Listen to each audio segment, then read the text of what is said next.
Bom dia, boa tarde, boa noite a todos. Sou Laís Emily, graduanda em enfermagem pela Universidade Estadual do Sudoeste da Bahia. Estarei agora atuando como professora monitora de língua inglesa. É um prazer estar com vocês. Oi, gente, eu sou a Lavínia, sou monitora de língua inglesa, também do PT. Sou graduanda do curso de Pedagogia da UESB e vai ser um prazer estar aqui com vocês. E o nosso conteúdo de hoje é falsos cognatos, o face cognates, né? E nós vamos iniciar essa aula falando sempre um pouquinho sobre os falsos cognatos e também dando uma palhinha sobre os cognatos. Você pode passar para mim, Laís? Os cognatos, eles são palavras que têm uma mesma origem. Nós temos o inglês, o espanhol e o francês, por exemplo, que tem muitas palavras parecidas, que a gente pode identificar tanto no português, palavras no francês que se assemelham a palavras no inglês e vice-versa. Por quê? Porque essas línguas, elas tiveram a mesma origem, que são latim. E por ter essa mesma origem, tem palavras que a grafia e a pronúncia são parecidas, ok? Então, os cognatos, eles são essas palavras. A gente pode identificar, por exemplo, uma palavra cognata como hotel, por exemplo, que é hotel. A gente tem a mesma grafia no português e no inglês e uma pronúncia parecida. Então, por isso que ela é chamada cognata. Só que os falsos cognatos, ele tem grafia e fonema parecido. Sim. Normalmente, nós classificamos os falsos cognatos, existem três tipos, que são os idênticos, que são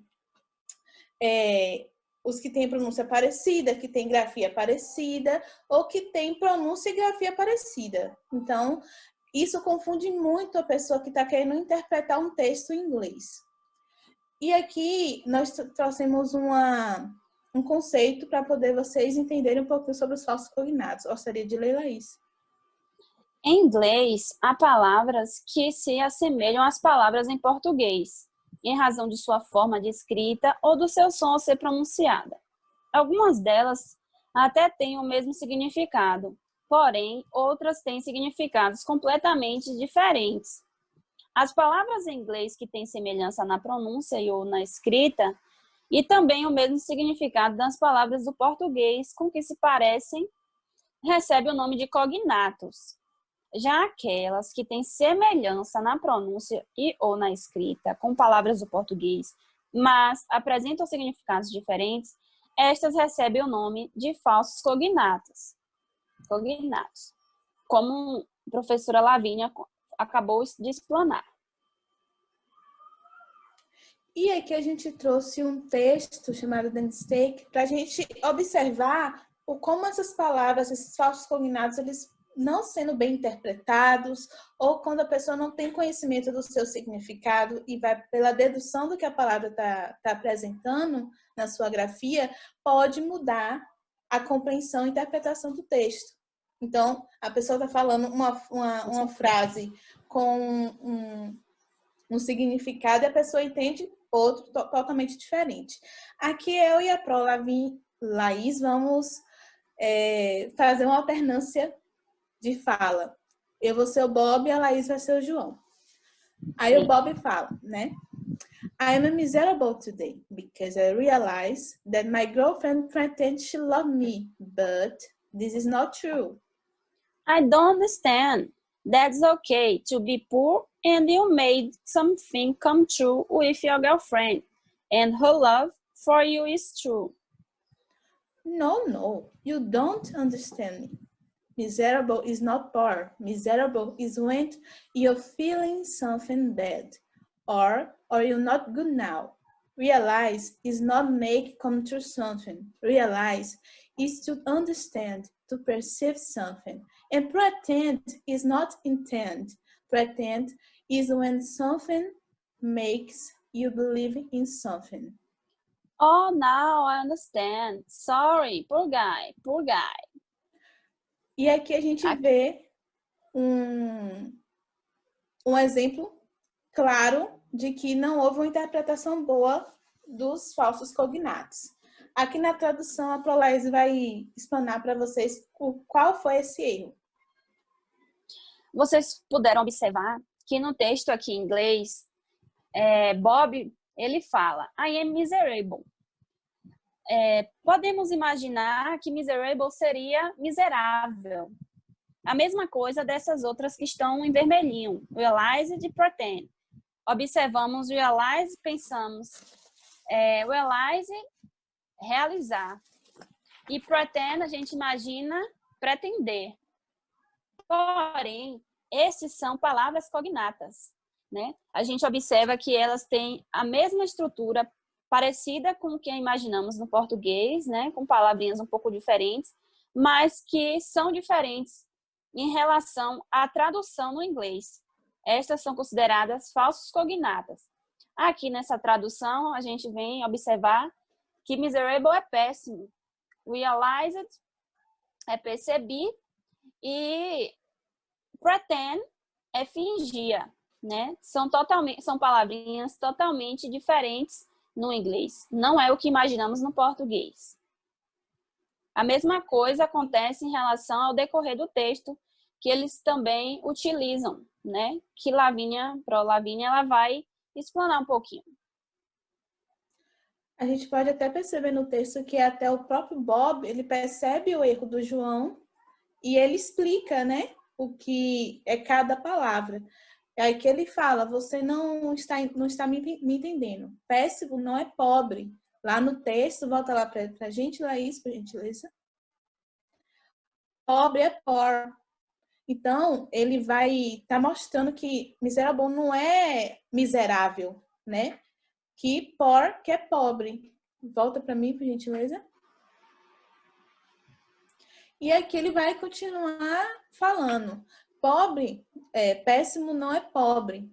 Péssimo é quando você está sentindo algo ou quando você não está bem agora. E perceber não é fazer algo dar certo. Perceber é compreender algo. E fingir não é pretender. Fingir é quando alguém faz você acreditar em algo.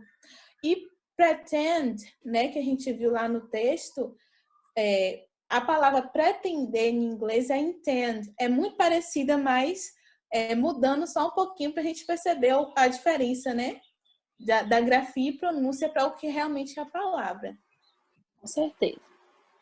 E o texto também, coitado do rapaz, né, não, Laís? Coitado. Aqui a gente trouxe uma lista de alguns falsos cognatos. Tem mais, eu vou logo avisando. É uma lista bastante extensa e a gente trouxe somente alguns. Aí aqui com a letra A nós temos actual, que é real e verdadeiro. A gente poderia pensar que seria atual, né? Mas não é. Current, que é atual. Aí agenda, né? A gente pensa que poderia ser a nossa agenda, onde a gente escreve os nossos compromissos, nossos horários. Só que é pauta do dia, uma pauta para discussões. Então, seria uma pauta, né? Que a gente faz quando a gente tem alguma reunião com a escola ou com colegas de trabalho. E a gente tem uma pauta para poder cumprir nessa reunião. Então, isso para eles é agenda no inglês, né? E agenda, no caso, seria o livro ou caderno onde a gente faz anotações, onde a gente organiza nossos dias, seria organizer ou diary, né? Aí, num exemplo aqui tem the agenda for the meeting is on my diary. Aí tá dizendo o quê? A pauta para a reunião está na minha agenda. Nós temos mais duas palavras que são falsos cognatos com a letra A, que é alumnus, que é aluno já formado ou ex-aluno. E aluno seria student ou people. Você corta essa depois, viu? Vou falar de novo. E aluno seria estudante, né? O student. E antigo, que é objeto de arte ou antiguidade. Só que antigo, a palavra antigo seria old, né? Pode passar. E nós temos também beef, que é carne bovina. E o bife normal, que é aquele pedaço de carne, como a gente está vendo na foto, que a gente chama bife, é snake, né? Então, a gente pode perceber a diferença. A gente, lógico, quando a gente fosse ver bife, até pela pronúncia, pela escrita, a gente logo ia pensar naquele bife bonitinho que vem no prato PF, né? Uhum. Só que é a carne bovina. E não é também, a gente não pode confundir a carne bovina com o pork, por exemplo, que é carne suína, tá? Então, a gente vê aqui no exemplo, the beef snack was delicious. Aquele bife de carne estava delicioso. Com C, nós temos duas aqui para apresentar para vocês, que é chef, né? Que é a profissão chefe de cozinha. Só que o chefe, que seria o chefe de uma empresa, de algum trabalho de multinacional, é boss, né? Na frase aqui no exemplo, está dizendo o quê? My boss was a chef in Caracas. Meu chefe era um chefe de cozinha em Caracas. Então, a gente pode perceber a junção das duas palavras totalmente diferente. E eu acho interessante que na tradução, tá? Meu chefe era chefe de cozinha em Caracas. E eu acho muito interessante essa frase como fica no português. E nós temos também college, que a gente poderia normalmente confundir com colégio. Só que college é faculdade. Ou universidade também, né? Só que ainda tem o university que dá pra gente abranger mais para outros caminhos. E sim, colégio seria o school. Como a gente vê na cultura americana, nós temos o high school, que é do ensino fundamental, ensino médio, e nós temos o kindergarten, que é o jardim de infância, né? Aquela educação primária. Então, o school, que é colégio. Aí, no exemplo aqui, a gente colocou he's not at school, he's attending college. No caso, ele não está na escola, ele está na faculdade. Podemos ver. Aqui nós temos o D. Aí tem dent, que é amasso ou marca de batida, e tooth, que é dente. Então, a gente pode perceber a diferença até na grafia, como é realmente dente, né? E no exemplo aqui, a gente colocou Steve's car has a big dent, que é o carro de Steven tem uma marca de batida. A gente tem que ficar muito atento com essas palavrinhas, porque ela pode muito confundir a gente e mudar o significado da frase. Para a gente Com certeza. que está aprendendo inglês, é excepcional a gente ter conhecimento dessas palavras. E para vocês, é bom para quando vocês forem tentar interpretar um texto na prova do Enem, vocês não caírem nessas palavrinhas e acabar tendo uma interpretação errada. Porque uma coisa eu tenho certeza, se tem um texto com falso cognato, o Enem vai usufruir desse tipo de articulação para saber o teu nível, a tua capacidade de interpretar aquele texto. Como exemplo, fabric, que no caso, em português, não é fábrica, que a gente imagina que seria fábrica, não é fábrica. Fábrica é escrito factory, né? Fabric, em inglês, é tecido. Aqui a gente traz um exemplo. Only this factory makes the fabric that you need. Apenas uma fábrica produz o tecido que você precisa. Então, vocês observam, né, a grande diferença, né, na frase. Eu indico, né, que vocês anotem no papel, né, essas palavrinhas que a gente está falando para vocês, né, escrevam a diferença de um e outro, para fixar melhor na mente de vocês, porque quando a gente também começa a escrever as palavras, a gente começa a internalizar e entender melhor, né, sabendo distinguir uma da outra e lembra melhor quando anotamos. Então, vocês vão anotando aí esses exemplozinhos, colocando, traduzindo, né, colocando a tradução do lado das palavrinhas, que vocês depois peguem assim e leiam, que vocês vão conseguir lembrar em casos, né, mais à frente, como por exemplo o foco é o Enem, vai ser interessante que vocês possam lembrar dessas palavras que a gente está falando aqui para vocês, né, à vista que existem várias outras palavras, né, muitas outras palavras. Com a letrinha G, né, gripe, que é um verbo, né? A gente pensa gripe de gripado, de estou gripado. Mas no inglês, a tradução dela é reclamar continuamente. No português, gripe, né? Influenza, né? E tal. Um exemplo aqui. I have a grip about some medicines that I bought to the flu at that drugstore. They don't work. Que seria a tradução. Eu tenho uma reclamação sobre os remédios que eu comprei para gripes naquela farmácia. Eles não funcionam. Então, observe, né, a grande diferença de um e outro, né, a grande diferença que faz na frase. Imagine utilizar ela de forma incorreta, né? Seria muito... grande pegadinha acontece, às vezes, também no Enem, né? Muitas palavras vêm, a gente imagina que seria, mas que tem uma tradução completamente diferente, que dá o sentido na frase. Muitas vezes no Enem, algumas perguntas aparecem lá para interpretação de texto. E se aparecer uma palavrinha falso cognata e na hora da resposta, vocês têm que ter bastante cuidado, porque vocês podem errar nesses momentos. Então, é observar, entender, compreender, para na hora da interpretação vocês estarem nota 10. Aqui com H, né? Hazard, que seria risco, perigo, arriscar, colocar em risco. Exemplo. No caso, hazard não seria azar, né? Azar seria bad luck no inglês. Diferente. Aqui um exemplo. They are no hazard to live in a house with 13 black cats. It is only bad luck. Então, utilizamos as duas palavrinhas de novo na mesma frase e agora vamos ver a tradução. Não há perigos em viver numa casa com 13 gatos pretos. Há uma má sorte. Então, observe aí, né?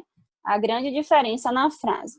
Outra palavrinha com I, idioms, que no caso não é idioma, é expressões idiomáticas. Idiomas no inglês é languages. Então, aqui a gente vamos para um exemplo. The most difficult thing when you are learning foreign languages are idioms. Então, a coisa mais difícil quando você está aprendendo outros idiomas, languages, né, idiomas, são as expressões idiomáticas, que no caso, idioms, né, que é expressões idiomáticas. Quer continuar lá? Ou eu continuo? Pode deixar que eu vou aqui. Aqui nós temos journal, que é o periódico, revista especializada. Normalmente a gente iria pensar que é jornal, né? Só que jornal é newspaper. A gente pode pegar esse link a gente pode observar esse link quando a gente vê no jornal lá, tá news, entendeu? Ali já está dizendo o quê? Notícias. News é notícias. Então, newspaper seria a notícia no papel, né? Teoricamente, traduzindo no literal da palavra. Então, newspaper é jornal. Então, journal é uma revista, é um periódico. Como se fosse o Veja, né? A revista Veja. Aqui no exemplo a gente colocou: My husband likes to read newspaper, but I prefer fashion journals. Aí, meu marido gosta de ler jornais, mas eu prefiro revistas especializadas em moda. Aí nós temos aqui com a letra L, legend, que parece legenda, só que legend é lenda, né? E legendas é subtitled, que a gente pode até ver pela imagem que a gente colocou aqui, né? Aquele filme de Will Smith, I'm a Legend, né? E a gente colocou uma frase aqui também, como exemplo. They made a movie about the legend and it has subtitles em português.